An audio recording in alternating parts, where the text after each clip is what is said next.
Assalamualaikum warahmatullahi wabarakatuh. Kembali lagi di channel YouTube saya Trinika Mega Silvana. Pada kesempatan kali ini, saya akan menampilkan video bertemakan teknologi produksi benih jagung hibrida. Jagung hibrida adalah salah satu varietas jagung yang memiliki produktivitas yang tinggi yang dapat meningkatkan hasil produksi. Pada varietas jagung hibrida memiliki hasil produktivitas yang tinggi, yaitu berkisar antara 10-13 ton per hektar. Yang mana pada varietas jagung lainnya hanya memiliki produktivitas maksimal 3 ton per hektar. Pada tahun 2014, pemerintah Indonesia sedang menekan produksi jagung untuk mewujudkan swasembada jagung. Lalu pemerintah memilih produksi benih jagung hibrida sebagai salah satu inovasi demi mewujudkan swasembada jagung pada tahun 2014. Akan tetapi, penyediaan benih jagung hibrida pada beberapa daerah di luar Pulau Jawa masih terkendala karena terbatasnya produksi benih jagung hibrida. Pemerintah berusaha menggandeng para penangkar benih jagung lokal untuk ikut berpartisipasi dalam memproduksi benih jagung hibrida dalam mewujudkan swasembada jagung pada tahun 2014. Varietas jagung hibrida merupakan generasi pertama dari hasil persilangan dua galur murni. Jagung hibrida dirakit melalui persilangan galur atau plasma nutfah. Plasma nutfah memiliki peranan penting untuk menentukan ketersediaan tetua unggul. Setelah galur tertua atau parents yang diinginkan telah diperoleh, baik jantan maupun betina, maka proses selanjutnya adalah perbanyakan benih jagung hibrida.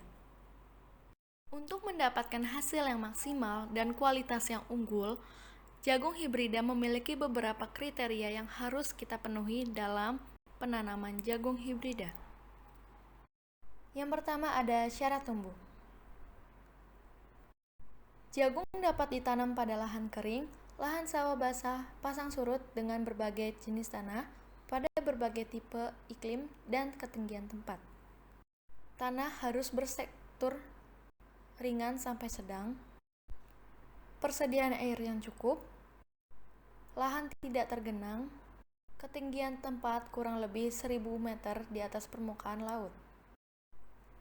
Dan lokasi tanam jagung hibrida harus terisolasi dari pertanaman varietas lain. Isolasi dapat dilakukan dengan jarak minimal 300 meter dan dengan waktu minimal 3 minggu. Yang kedua, ada penyiapan dan pengolahan lahan. Lahan yang akan digunakan harus dibersihkan dari sisa gulma dari tanaman sebelumnya. Pengolahan tanah dilakukan menggunakan bajak dan garu sampai tanah tidak terbongkah dan rata. Yang ketiga ada penyiapan benih. Dalam pembentukan benih jagung hibrida dikenal ada dua induk jantan dan induk betina. Dalam memproduksi benih jagung hibrida atau F1, kebutuhan benih untuk tanaman induk jantan sekitar 1/4 dan untuk induk betina sekitar 3/4 dari kebutuhan total benih. Selanjutnya ada penanaman. Perbandingan antara baris induk tanaman jantan dan betina umumnya 1:3. 1 baris tanaman jantan dan 3 baris tanaman betina. Namun perbandingan tersebut tergantung pada varietasnya. Induk tanaman jantan umumnya mempunyai umur berbunga lebih lambat daripada induk tanaman betina, dengan perbedaannya berkisar antara 0-5 hari. Agar waktu berbunga bersamaan dan dapat jadi penyerbukan secara sempurna, maka induk jantan harus ditanam lebih dahulu. Dan yang terakhir ada pemeliharaan tanaman. Setelah 3-5 hari setelah penanaman benih, biasanya sudah tumbuh menjadi tanaman kecil dan sudah muncul di atas permukaan tanah. Pemupukan diberikan sebanyak 2-3 kali dengan porsi pemberian pupuk N pada setiap aplikasi yang perlu disesuaikan dengan stadia pertumbuhan tanaman. Untuk memantau keseimbangan hara pada tanaman, utamanya unsur N, digunakan bagan warna daun. Penggunaan BWD atau bagan warna daun pada jagung diterapkan pada tanaman saat berumur 40-45 hari setelah tanam, dengan catatan setelah pemupukan kedua diaplikasikan. Dalam pemeliharaan tanaman, terdapat beberapa kegiatan. Yang pertama ada penyiangan. Penyiangan dan pembubuhan ke-1 dilakukan pada saat 15-20 hari setelah tanam. Penyiangan dan pembubuhan kedua dilakukan sesuai dengan kondisi pertumbuhan gulma di lapangan atau dilakukan saat pemupukan kedua. Yang kedua ada pengendalian hama. Hama utama yang terdapat pada tanaman jagung yaitu lalat bibit, penggerek batang, dan tongkol. Untuk pengendaliannya, yang pertama, pencegahan lalat bibit yaitu dengan pemberian karbofuran bersamaan dengan penanaman benih dalam lubang tanam dengan takaran 10-15 kg produk per hektar. Yang kedua, pengendalian hama penggerek batang dengan memberikan karbofan melalui pucuk tanaman dengan takaran 10 kg per hektar, sekitar 3-4 butir per tanaman. Yang ketiga ada penyiraman atau pemberian air. Pemberian air atau penyiraman dilakukan jika tanaman kekurangan air atau daun mulai melengkung. Dan pada masa kemarau, pemberian air dilakukan 6-8 kali, tergantung saat tanam dan tekstur tanahnya. Selanjutnya, pencabutan bunga jantan pada induk betina harus dilakukan karena untuk mencegah agar tidak terjadi penyerbukan sendiri. Pencabutan bunga jantan pada induk betina dilakukan sebelum malai bunga keluar saat masih terbungkus daun bendera. Rooking atau seleksi tanaman dilakukan 4 hari. Hari pertama pada umur 7-15 hari setelah tanam. Yang kedua pada umur 32-55 hari setelah tanam. Yang ketiga pada umur 45-52 hari setelah tanam. Dan yang terakhir yaitu saat panen atau seleksi tongkol. Tetua jantan dipanen lebih dahulu, lalu tetua betina sebagai benih hibrida. Selanjutnya ada pemanenan jagung. Pemanenan jagung dilakukan setelah masa fisiologis atau telah menjering ke warna kecoklatan, biji keras, dan pangkal biji sudah membentuk lapisan hitam. Lalu, jagung dijemur dan dilakukan seleksi tongkol. Tongkol yang memasuki kriteria lalu diproses lebih lanjut untuk dijadikan benih. Selanjutnya ada processing benih. Penjemuran tongkol dilakukan sampai kadar air biji sekitar 16%. Lalu dipipil dan disortasi dengan menggunakan sayakan yang sesuai dengan varietas. Setelah itu, jagung dijemur lagi hingga kadar air mencapai 9-10%, sehingga benih siap dikemas. Dan yang terakhir ada pengemasan. Pengemasan menggunakan plastik yang ketebalannya 0-2 mm dan tidak tembus cahaya, juga warna putih, dan disimpan di dalam ruangan ber-AC agar umur benih lebih lama. Informasi ini didapatkan dari Balai Penelitian Jagung dan Serelia lain, Pusat Penelitian dan Pengembangan Tanaman Pangan, Badan Penelitian dan Pengembangan Pertanian, dan Kementerian Pertanian.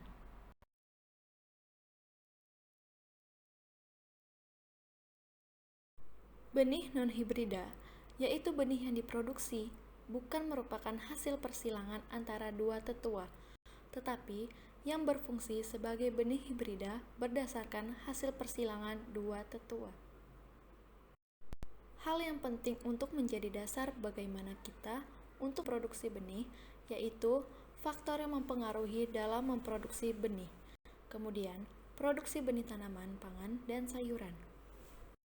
Faktor yang perlu diperhatikan dalam produksi benih, yang pertama, sejarah lahan. Yang kedua, benih sumber. Yang ketiga, sifat tanaman. Keempat, keadaan tanaman. Kelima, teknik budidaya. Yang keenam, isolasi. Yang ketujuh, rogging atau seleksi benih. Dan yang kedelapan, permohonan sertifikasi. Sejarah lahan harus kita ketahui, maksudnya adalah lahan yang kita pergunakan itu sebelumnya digunakan atau ditanami dengan komoditas atau varietas apa. Tersebut untuk menghindari dari volunteer, campuran varietas lain, dan adanya kemungkinan sumber dari hama dan penyakit tanaman sekitarnya. Yang kedua, ada benih sumber. Benih yang digunakan untuk memproduksi benih. Hal yang perlu diperhatikan yaitu jelas asal-usulnya, kelas lebih tinggi, dan jelas sumber benihnya. Alur untuk perbanyakan benih tanaman pangan dan sayuran. Yang pertama, benih penjenis.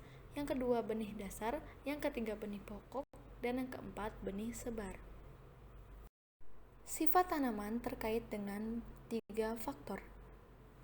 Yang pertama, cara penyerbukan. Cara penyerbukan diantaranya melalui angin dan serangga penyerbuk.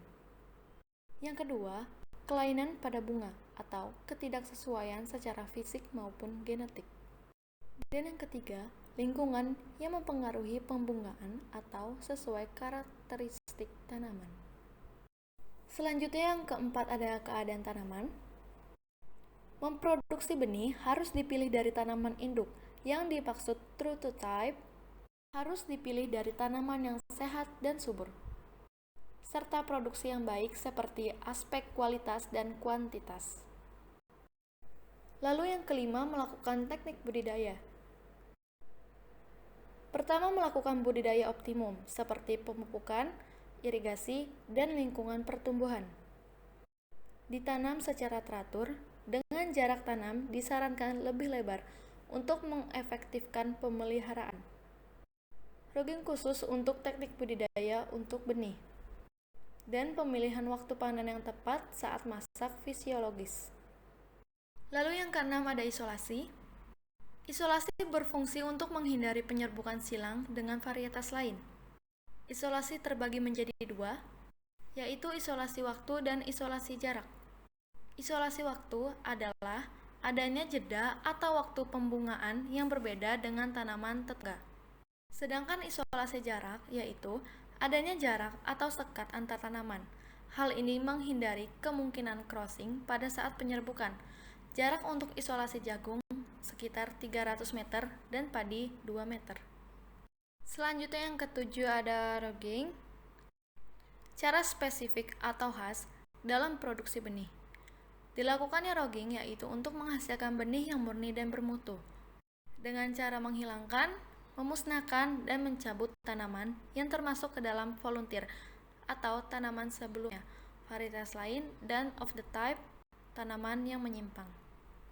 Lalu yang terakhir, ada permohonan sertifikasi benih.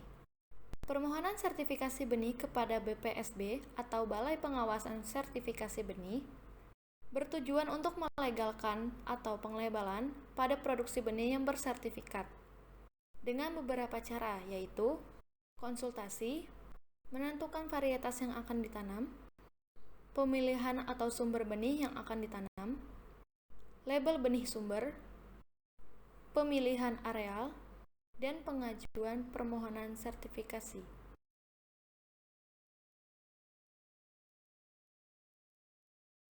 Dapog atau tray adalah tempat tumbuhnya bibit padi yang ditanam secara acak dengan cara ditabur pada media tumbuh untuk disemaikan.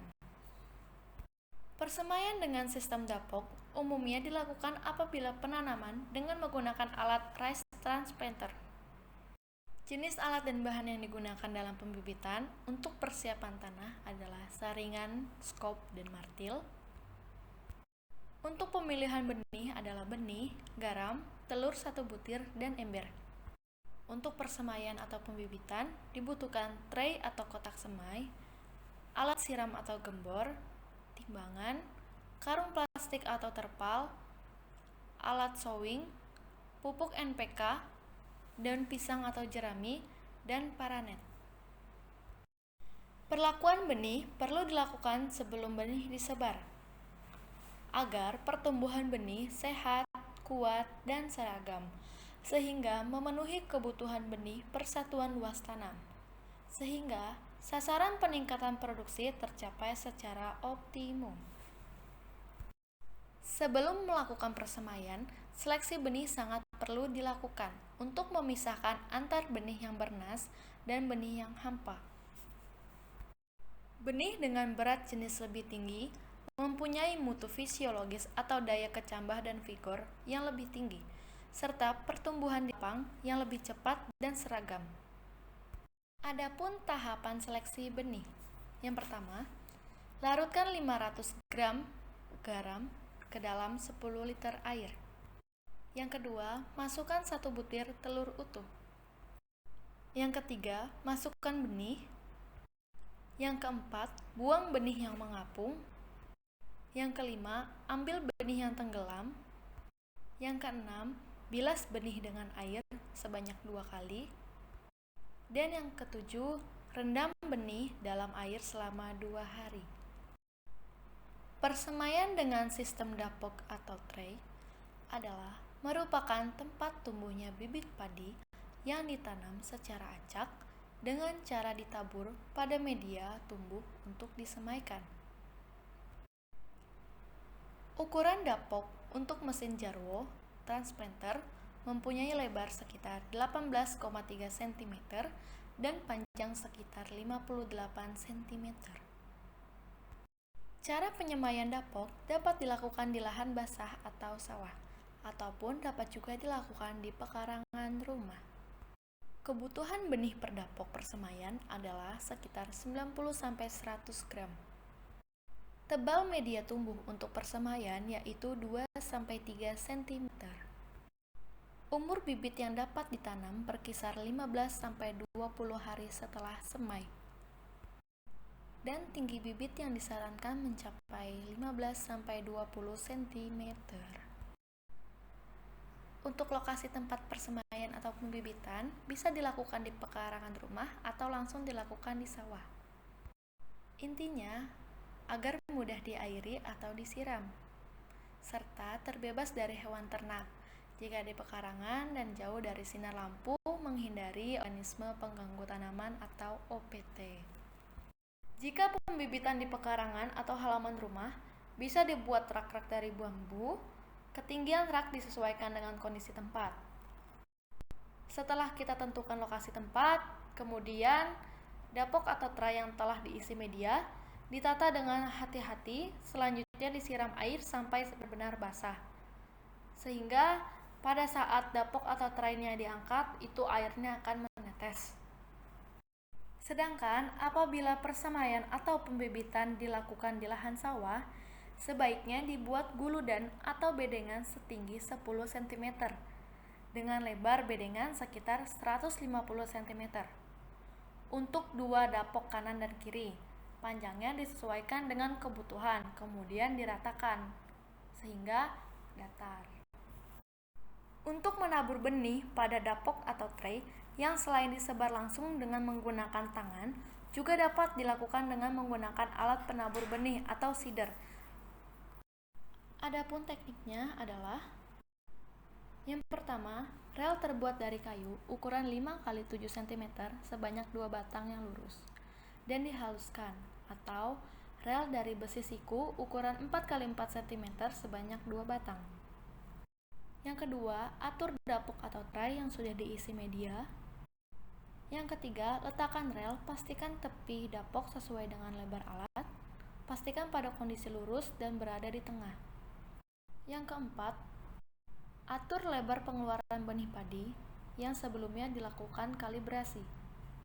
Yang kelima, tutup dengan tanah dengan menggunakan alat seeder. Dan yang ketujuh, tutup dengan daun pisang, kemudian ditutup lagi dengan terpal atau karung plastik. Tindih dengan kayu agar tidak terlipat atau terkena terpaan angin. Biarkan selama 3-4 hari, selanjutnya penutup dibuka. Lalu disiram air sampai basah atau diairi setinggi 2-3 cm. Selanjutnya adalah pemeliharaan pembibitan atau persemaian. Pemeliharaan setelah persemaian umur 4 hari, yaitu bila tempat persemaian di lahan pekarangan, setiap hari perlu penyiraman secara intensif. Sedangkan cara pemeliharaan persemaian di sawah, masa kecambah diatur ketinggian air di bawah tray atau dapok. Masa pertumbuhan daun diatur ketinggian air sama dengan guludan jika penyemaian di sawah. Selanjutnya ada teknologi produksi benih dengan kultur jaringan. Kultur jaringan adalah suatu metode untuk mengisolasi bagian dari tanaman seperti sekelompok sel atau jaringan yang ditumbuhkan dalam kondisi aseptik, sehingga bagian tanaman tersebut dapat memperbanyak diri tumbuh menjadi tanaman. Ada beberapa macam teknik kultur jaringan yang dipergunakan untuk pembibitan. Yang pertama ada kultur meristem. Kultur meristem adalah perbanyakan tanaman secara kultur menggunakan meristem. Kultur atau biakan yang menggunakan bahan tanam berupa pucuk tanaman yang terdiri dari titik tumbuh dan primordia daun. Tujuannya untuk menghasilkan tanaman bebas virus. Apabila tanaman yang akan diperbanyak dalam kondisi terserang penyakit, misalnya jeruk terkena CVPD, anjalir terserang virus mosaik, dalam kultur meristem terbagi menjadi dua teknik. Teknik tanpa heat treatment dan teknik dengan heat treatment. Selanjutnya ada kultur pucuk. Kultur pucuk adalah tanaman sehat dengan bahan tanam atau eksplan berupa pucuk tanaman yang sudah mempunyai daun atau menggunakan tunas samping atau buku yang belum bertunas. Kultur pucuk lebih mudah dibandingkan kultur meristem karena eksplannya jauh lebih besar dan risiko keberhasilannya lebih tinggi. Tujuan dari kultur pucuk untuk pembibitan dalam jumlah banyak atau massal dan sehat, seragam, serta cepat. Selanjutnya ada kultur embrio.